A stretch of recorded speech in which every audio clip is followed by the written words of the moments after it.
very big giant. Goliath was tall. He was the tallest than all the other Philistines. He was the tallest soldier in their army. Goliath stood and roared at God's people, "Pick someone to come and fight me." God's people were scared. They were scared of Goliath than anyone else.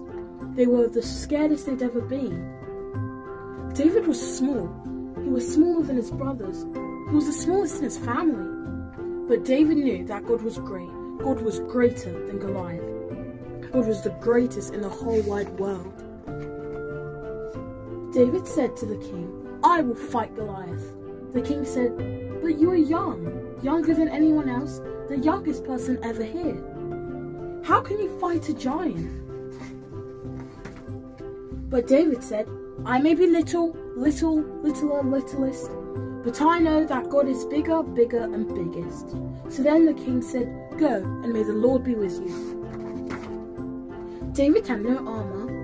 David carried no sword. Instead, he took 5 smooth pebbles from a stream to put in his shepherd's sling. With it, he could throw stones faster than the wind.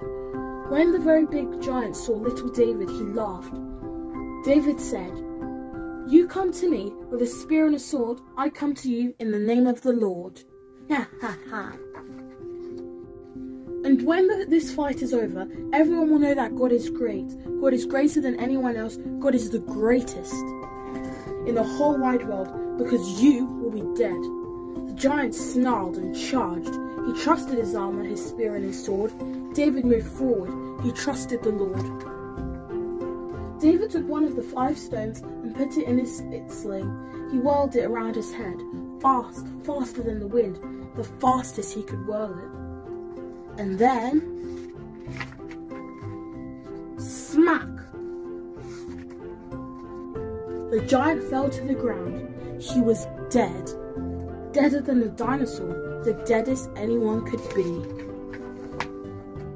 When the Philistines saw that Goliath was dead, they fled, and everyone knew that God is great. God is greater than anyone else. God is the greatest in the whole wide world. Thank you for listening.